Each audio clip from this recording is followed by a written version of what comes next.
Fala aí, pessoal, tudo bem?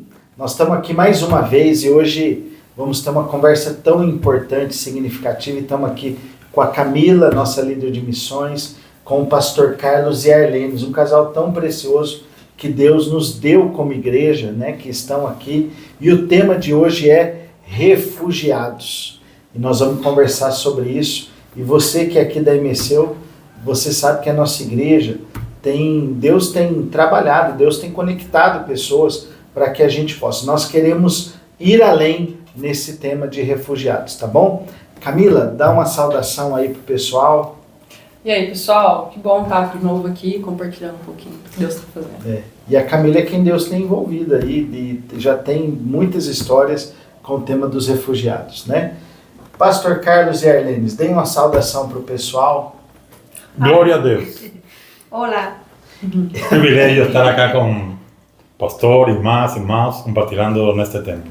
E nós vamos falar aqui português, espanhol, portunhol. Fique tranquilo que Deus te ajude a entender o que a gente falar.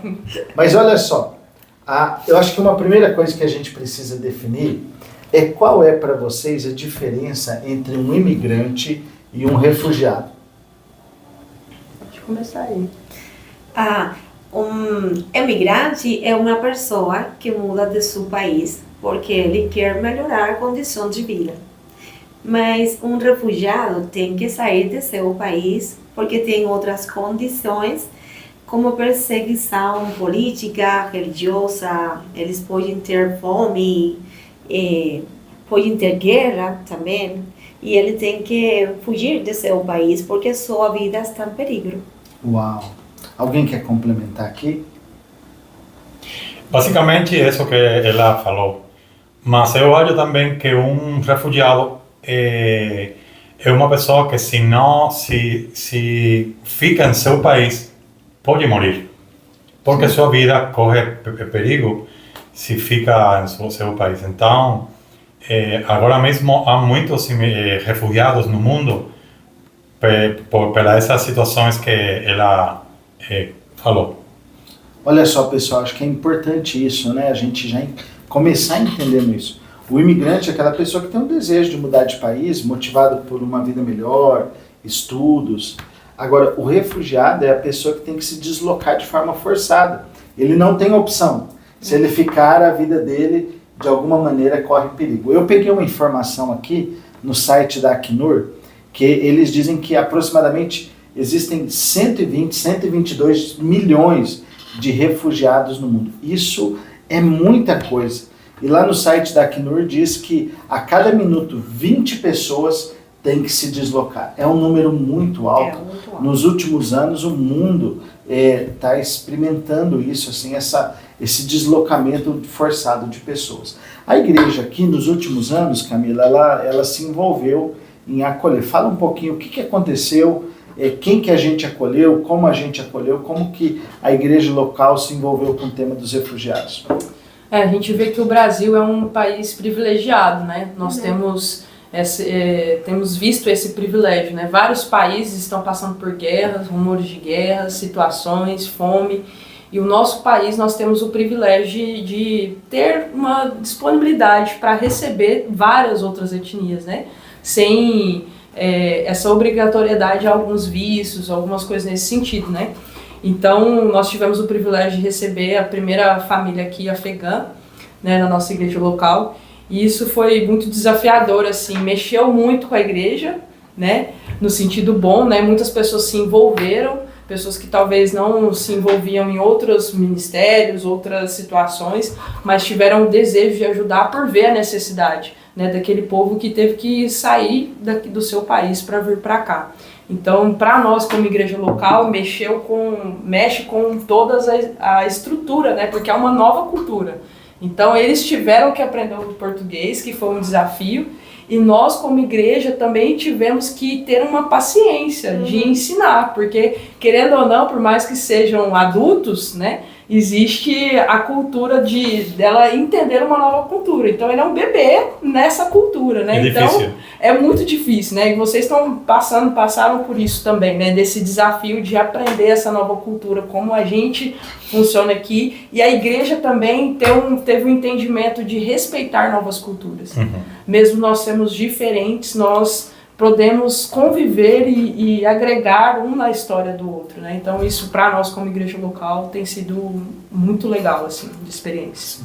Só para você entender, pessoal, com os afegãos nós recebemos, se eu não me engano, 18 pessoas, 4 famílias, e nós montamos 4 casas no espaço de 2 anos. De 2 anos. De 2 anos. Então foi uma experiência muito forte para nós, e nós vimos pessoas que às vezes na igreja não estavam no ministério de louvor, da palavra, da oração, mas se mobilizaram para arrumar uma casa, ensinar português, ganhar uma mesa, levar no hospital. Eu me lembro que os afegãos chegaram na época da pandemia, e uma vez eu me lembro que nós ficamos 26 horas no UAI esperando a pessoa ser atendida. Então as pessoas se revezavam, né? Foi uma experiência e foi muito desafiador, né? Porque a pessoa ali, ela não sabe nem o que o mestre está falando. Então, ser a pessoa que intermedia isso, gente, isso é muito desafiador, né? A barreira da língua. Sim, a barreira da língua. E o tema da língua é muito forte, porque se para vocês que falam espanhol já é um desafio, imagina para aqueles que vieram falando persa. E nós conversávamos com o tradutor. Eu me lembro que nos primeiros domingos eu traduzia a mensagem persa no Google Tradutor e mandava para eles para tentarem entender, e foi muito forte. Camila, qual a experiência que marcou você no acolhimento dos afegãos? Nossa, eu acho que cada povo me marcou de uma forma diferente, né? Os afegãos, assim, me marcou muito a questão, as últimas famílias, né, que nós recebemos aqui, que eles realmente estavam fugindo por ser cristãos, né? Então, toda a família. Então, isso para mim me marcou muito, porque eles entraram na igreja, assim, a primeira vez, eles ficaram impactados, né, com a estrutura que a gente tinha aqui como igreja, e eles não podiam fazer isso no país deles. Então, isso para mim mexeu muito comigo, porque... e o testemunho, né? A gente recebeu um casal de irmãos aqui. O testemunho deles, para mim, me marcou muito, porque eram 2 irmãos que o pai e a mãe mandaram eles embora. Então, isso para mim foi muito forte. E o testemunho deles na fronteira, né? Eles se perderam ali na fronteira, saindo do país deles, se perderam um do outro. E ela fez uma oração para Deus. Deus, eu perdi tudo. Não me deixa perder ele, né? E aí ela conta que do nada ele apareceu, o irmão apareceu. E aí o irmão contando a versão dele depois, ele falando assim, eu passei na primeira vez, o guarda mandou voltar. E na segunda vez eu passei do lado do guarda e ele não me viu. Então eu falei, cara, se isso não é Deus, milagre de Deus. Então essas experiências dessas pessoas que saíram do seu país e por amor a Jesus, né? Vocês também me impactaram muito, a chegada da família de vocês também, né? Por várias questões, né? A alegria de vocês, apesar de vir de um país que tem uma realidade muito difícil, a alegria de vocês me impacta até hoje, assim, mesmo, assim, nesse sentido. Então, acho que cada família é uma experiência, né? Carrega uma história de vida muito Glória a Deus. particular, muito especial. Eu acho que uma das coisas, pessoal, que me marcou quando os afegãos vieram é essa experiência da igreja. Quando eles entram no templo, eles nunca tinham entrado numa igreja, porque eu perguntei, o que é igreja para vocês? E eles falaram, igreja é o grupo pequeno que ora quietinho, baixinho em casa, porque eles viviam num país perseguido, né? Então, essa história realmente me marcou muito. Uma outra coisa que me marcou foi o choque cultural, porque as mulheres afegãs, elas é muito diferente o jeito de se vestir, o contato físico, né? E quando chegaram aqui, a vida no Brasil, as pessoas se vestem diferente. Então teve muito choque cultural, alimentação. Eu me lembro que no começo eles buscavam pão e não tinha pão que eles queriam aqui. O pão do Brasil é diferente. Então, nas pequenas coisas... Gastaram dinheiro com queijo, ficaram maravilhados com queijo. Eu me lembro, gastaram muito dinheiro com queijo, foram no mercado e compraram tudo em queijo, e tivemos muitas histórias. Para você que não sabe, nós temos contato com esses afegãos, mas metade deles não está mais no Brasil, eles fizeram a opção de ir para os Estados Unidos, a gente mantém um contato, mas que privilégio para nós foi tê-los aqui. E não vai dar tempo de contar tudo, mas Deus usou muitas pessoas, como a Marisley e como outras pessoas que foram conexões do céu para proporcionar a vinda deles. Eu quero falar um pouquinho agora, de um lado aqui nós temos a Camila, como a igreja que recebeu. Mas do outro lado nós temos aqui uma família que viveu o processo, que está vivendo o processo. E eu queria que vocês contassem, né? O pastor Carlos e a Helena vieram de Cuba, e a história deles é uma história incrível, muitos anos tentando sair de Cuba, até que Deus abriu a porta. Conta um pouquinho para o pessoal saber da história de vocês.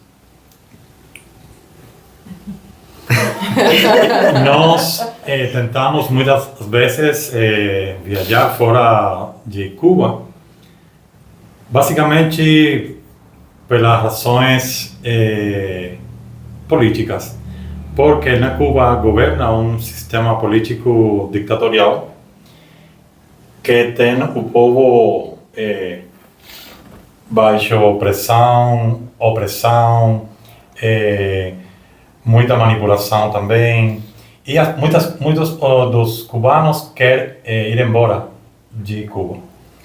Nós ficamos lá como pastores durante quase 20 e tantos anos, e achávamos que a bondade de Deus era que ficáramos lá, e sempre servindo a Deus, a igreja também, mas a situação, no nosso caso, foi tornando-se muito difícil, porque nós temos uma opinião política contrária ao governo da Cuba, e essa situação traz como consequência certa persecução contra nós.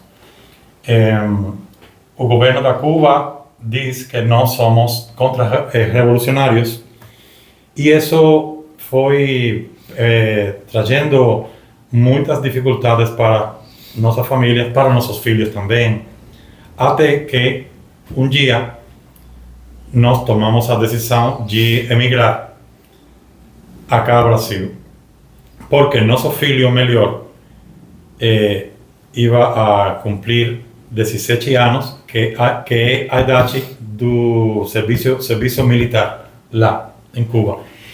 E nós teníamos muito medo que o governo impedira que nós pudiéramos sair em algum momento. Oramos a Deus e tomamos a decisão de vir para cá, para Brasil, mas não para aqui, para Uberlândia, sino para Santa Catarina, mais ao sul. Então, Deus nos falou, através de nosso obispo, lá em Cuba, o obispo da Igreja Metodista na Cuba, o obispo Ricardo Pereira, e ele nos falou a possibilidade de vir para cá com o pastor Paulo, com a igreja acá, e por isso estamos acá neste lugar. Uau, que história, hein? Sim. Nós intentamos que nosso povo tivesse a oportunidade de vir uma vida melhor. E não ficamos só cruzados de braço, não? Nós falávamos de justiça, direitos humanos, falávamos a verdade. Eu fiz um vídeo que eu coloquei no YouTube. Eu falava para o governo que Jesus falava de hipocrisia como um pecado. E eu não podia callar minha boca, como se eu estivesse de acordo com o que eles falavam e faziam como povo, porque eu não ia pecar contra Deus a causa deles. Isso eu falava uma hipocrisia induzida. Com as leis que eles têm, eles fazem que você seja hipócrita, se você não quer ter problemas no país. E eu fiz um vídeo e eu falei, eu não vou ser hipócrita, porque eu não vou pecar a causa de você. E você tem que saber que eu não estou de acordo com as leis de Cuba, eu não estou de acordo com o povo está vivendo, as oportunidades dos jovens, eles não têm nada, e eu vou fazer o que eu tenho que fazer de acordo da Bíblia, da teologia, por o reino de Deus. Isso trouxe muitos problemas para nossa família, nossos filhos na escola também. Os problemas não foram só fora da igreja, dentro da igreja também.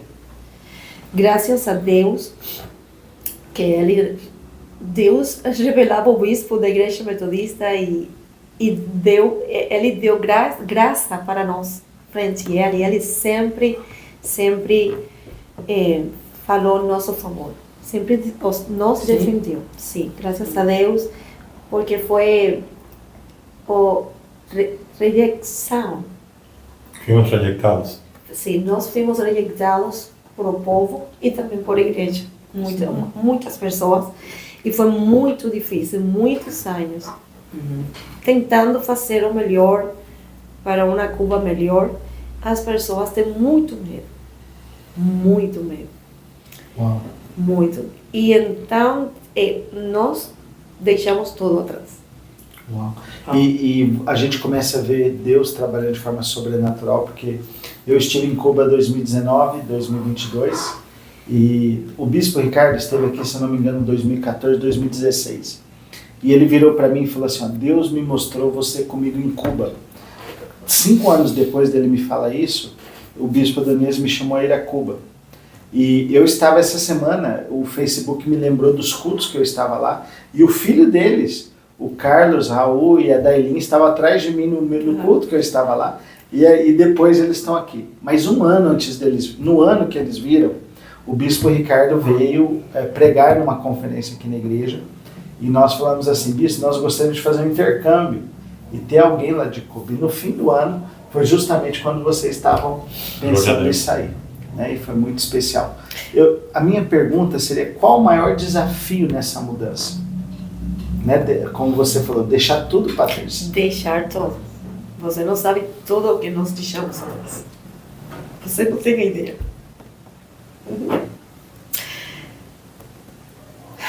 No nosso caso,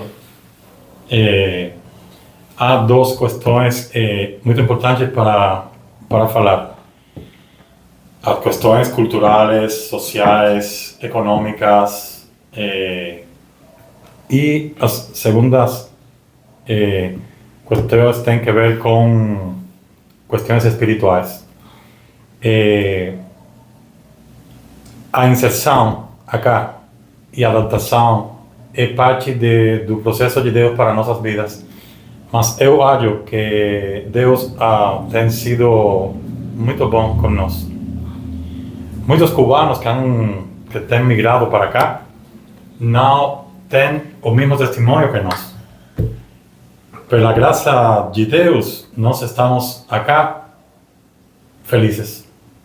Por quê? Não porque estamos morando fora de Cuba. Não. Nós estamos ficando felizes porque estamos no centro da bondade de Deus, aqui neste país. E também porque a Igreja Metodista Central de Uberlândia abriu seus braços para nós, e isso tem sido muito proveitoso para nós e nossa família também. Muitos cubanos mais estão chegando também de trás. Agora mesmo somos quase 15 cubanos, agora mesmo. 15. Em Uberlândia, viu, gente? Em Uberlândia. Nós vamos falar mais disso. Sim. Há 3 cubanos chegando, estão agora mesmo em Boa Vista.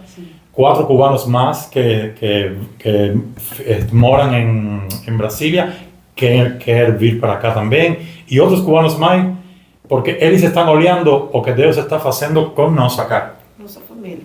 Com nossa família. Eles estão ouvindo os testemunhos da igreja, eles podem discernir questões espirituais que Deus está fazendo. E eles, eu acho que esses cubanos, quase todos são cristãos, eles querem ser parte do que Deus está fazendo e vai fazer aqui neste lugar. Legal. Amém. Uma pergunta para vocês, né? Só um detalhe, pessoal. Quando a gente fala da mudança, no caso de um refugiado, é diferente de um imigrante.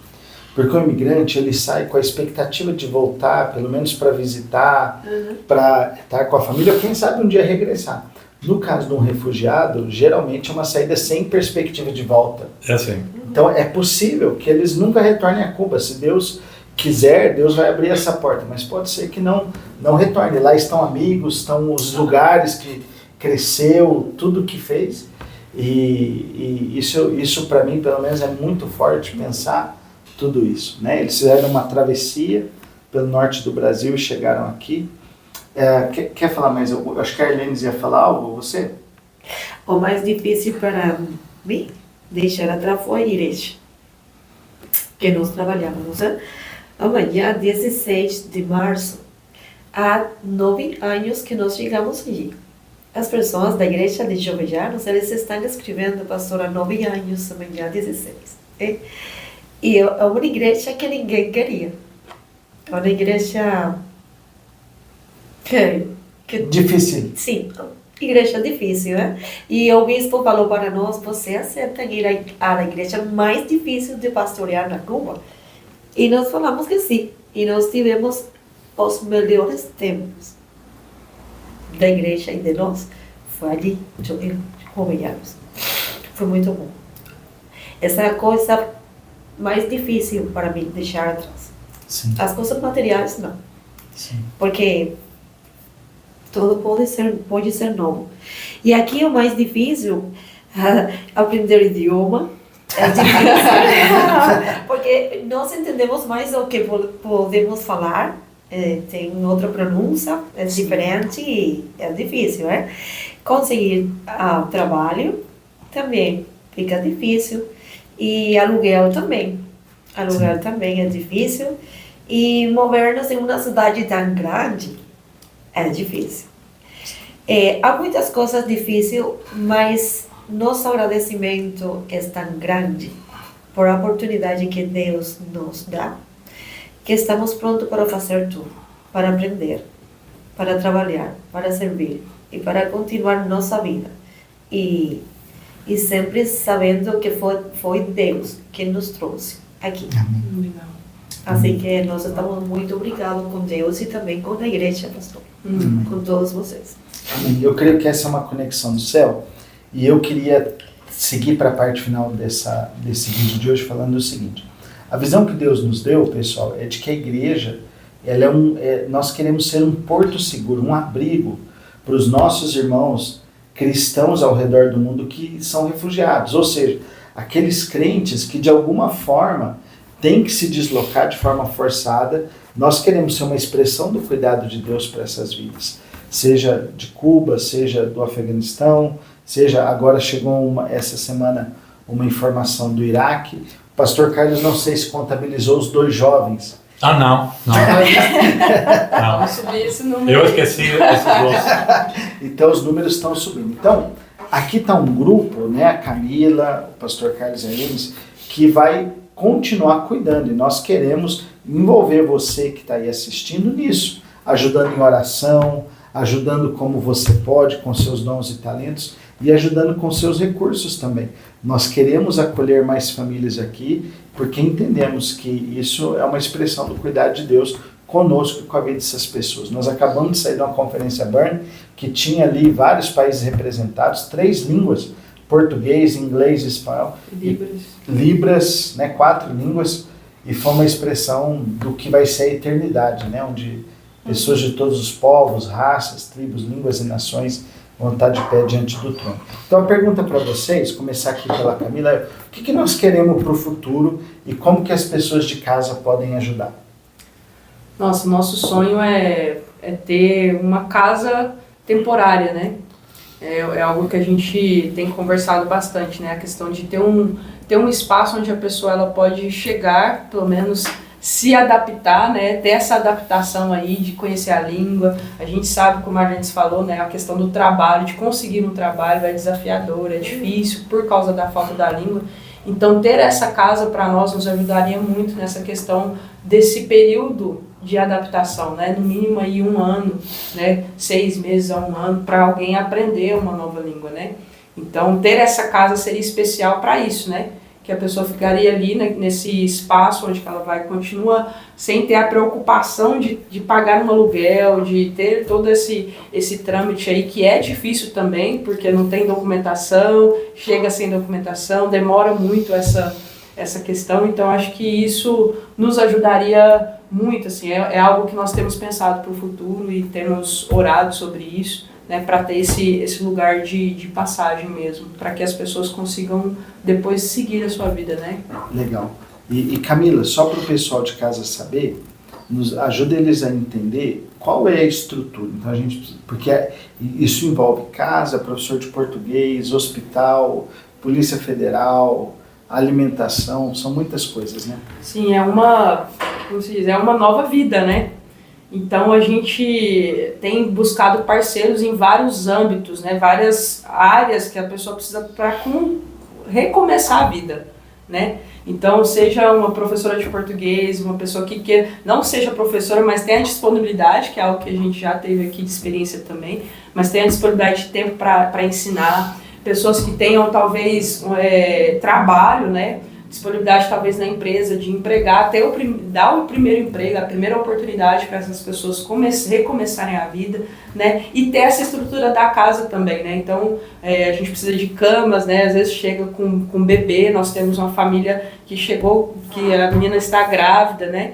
Então, nós temos precisado também dessa questão de roupa para bebê, né? Então, tem toda essa estrutura que nós estamos construindo, né? Já temos algumas pessoas que nos ajudam, né? Na questão de documentação, talvez levar ao médico, né? Que também é um desafio, não ficar 26 horas, né? Mas a gente conhece como funciona, né, o nosso país aqui nessa questão de saúde, mas é nos ajudar em todos esses processos aí. Eu diria assim, pessoal, uma forma que eu entendo também, Camila, o pastor Carlos Arlenz, é assim, nós precisamos de pessoas que estejam dispostas a fazer amizades. Porque um dos nossos trabalhos é ajudá-los com a estrutura da escola, conseguir documentação. Mas a pessoa, quando está num país novo, e vocês passaram por isso, como é importante ter amigos, pessoas que passem tempo. Se a família refugiada tiver crianças, pessoas que coloquem para brincar com as suas crianças. Se for mulher, que tenha tempo para passear, para que a mulher possa entender como é que funciona as coisas no país. Se for homem, alguém que possa ajudar, encaminhar, fazer conexões para trabalho, né? Jovens que andem junto. Eu me lembro que com os afegãos, uma das coisas que a gente fez, a Mariana fez aniversário, o pessoal preparou uma festa de aniversário, isso foi se tornar casa, né? A nova casa, né? Sim. Eu acho que o que mais a maioria deles falam, né, é que a igreja é essa casa para eles, né? A nova família. Então, ser família. É assim. Porque deixaram muitos amigos, né? Muitas pessoas que eram especiais. E hoje, reconstruir essa rede de apoio, de acolhimento, é muito desafiador também. Eu queria que vocês falassem um pouquinho. Deus abriu uma janela para Cuba, então, né?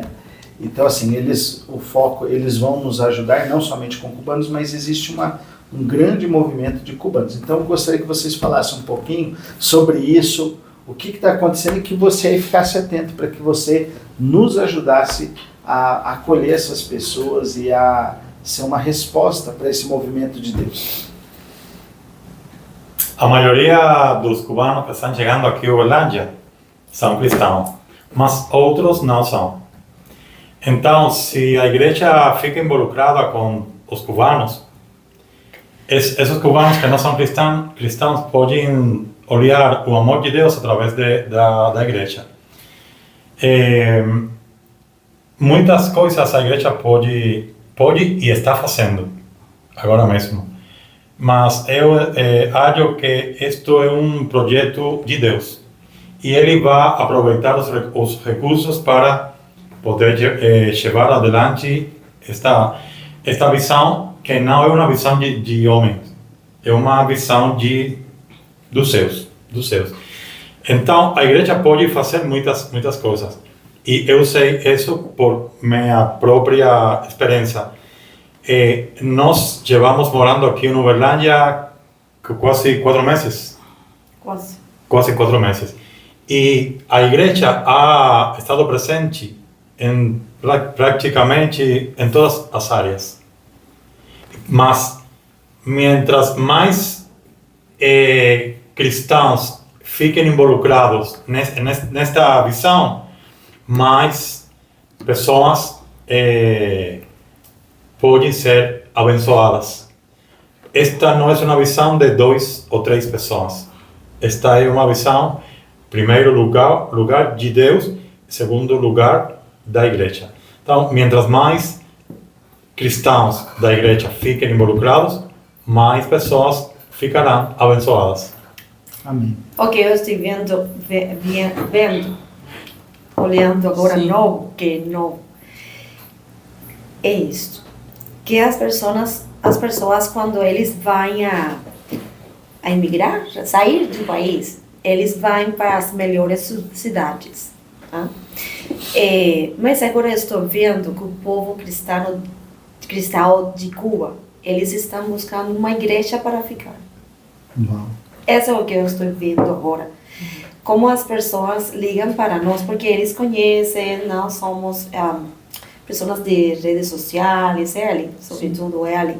E nós conhecemos de Cuba de vídeos e protestas e todas essas coisas. E eles sabem também que nós, graças a Deus, nós fez essas coisas, mas nós fomos cristãos verdadeiros. Nós não estávamos brincando com a política da igreja. Nós éramos cristãos, mas também tínhamos uma forma de pensar teológica com respeito à liberdade e essas coisas. Quando eles digam para nós, eles estão buscando uma igreja. Eles estão buscando um reino onde ficar. E não só melhorar a vida, mas continuar uma vida espiritual. Sim. E isso, eu nunca vi isso antes. Uau. Isso é muito profundo e para mim tem a ver com o que a Camila falou, que as pessoas mais do que um lugar, elas buscam a família. Porque apenas um outro lugar não tem sentido e ir para um lugar novo já é difícil. Agora, quando você tem uma família que te acolhe, e a família de Deus é algo muito, muito especial, porque em qualquer lugar do mundo, aonde você vai e existe uma igreja, você se sente em casa. Sim, pastor, Keila e esposo, os últimos cubanos que vieram, eles não conhecem a nós. E o esposo dela tem os filhos agora indo para Santa Catarina. Curitiba. Curitiba. Mas eles decidiram vir para cá, porque só por a igreja, não por nós, porque eles não conhecem nós. Entende? Só por a igreja, o que Deus significa, o que a igreja significa para nós fora do nosso país, Deus continua sendo o mesmo. E essa semana, Arlenes, eu ouvi uma história que diz assim, um dos sinais de um avivamento é que nós perdemos o controle. O avivamento, nós não temos controle, Deus tem o controle. Sim.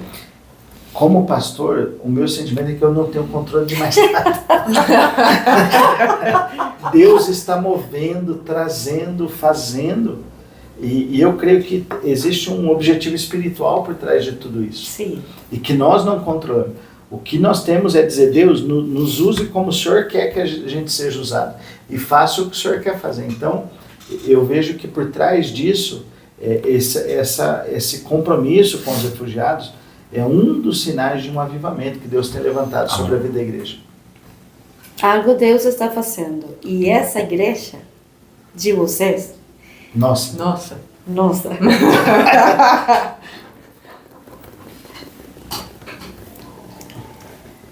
É como um árvore para nós. É como um refúgio para árvore. nós.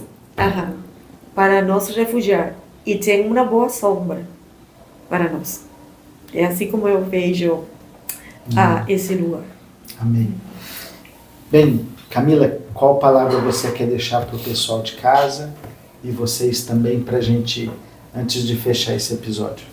Acho que começa com eles aí. eu quero concluir minhas palavras com um texto bíblico que diz mais ou menos: de Deus é toda a terra e sua plenitude, o mundo e o que nele mora. Mais ou menos assim. Que nele habita. Quem habita.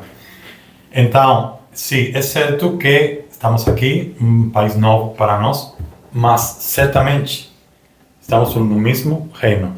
Amém. O mesmo reino. Só quero dizer que muito obrigado por tudo que vocês estão fazendo por nós. E eu estou falando obrigado por tudo o que vai fazer. No futuro, porque eu sei que vocês vão continuar ajudando e recebendo e dando abrigo para muitas pessoas que vocês vão ser a família e os amigos deles. Você não conhece, mas você vai ser as famílias e os amigos de todos os cubanos que vai vir em breve. Amém. Camila? Legal, eu gosto muito daquela passagem que fala, né? Que tive fome e me deste de comer, né? Tive sede e me deste de beber. Fui estrangeiro e me acolheram, né? Então, eu vejo que participar também dessa expressão de Deus, de acolher pessoas que não fazem parte da mesma cultura que eu, tem me ensinado muito a ser mais parecido com Jesus. E mais do que isso, né? Tem me enriquecido também, me feito crescer, me feito entender, né? Isso, então eu acho que o que eu quero deixar é que, gente, se envolva no que Deus está fazendo no mundo. A gente tem o privilégio de conhecer tantas culturas no nosso país, né? E um dos povos também não alcançados, mais não alcançados aqui no nosso país, também são os imigrantes, né? Igual o pastor Carlos falou, né? Existem pessoas que estão vindo para cá que ainda não conhecem a Cristo. E talvez em Cuba nunca teria essa oportunidade, mas aqui eles estão tendo essa oportunidade. Então se envolvam no que Deus está fazendo. Mateus 25, 35 é o texto que a Camila falou. E um dia, compartilhando num grupo de pastores, eu postei esse texto, né? Era forasteiro e me hospedaste, era estrangeiro. E naquela noite que eu postei o testemunho, esse versículo, Mateus 25, 35, eu postei isso à noite, no outro dia um pastor me chamou e falou: Deus falou profundamente comigo sobre isso e eu quero envolver minha igreja nisso. Sabe, irmãos, eu só queria compartilhar que nas aulas de português nós temos tido a experiência de ter cubanos e afegãos. Sim. E tem sido maravilhoso. E temos venezuelanos, lá em Araguari, na igreja de Araguari nós temos muitos venezuelanos. E em Uberaba nós temos moçambicana. Sim, ou angolana. E tem sido uma experiência maravilhosa. Esse é um dos episódios que nós vamos falar sobre refugiados. Em breve nós vamos ouvir mais histórias, contar e contamos com a sua participação. Obrigado, pessoal. Que Deus abençoe vocês aí. Obrigado. Valeu. Vai.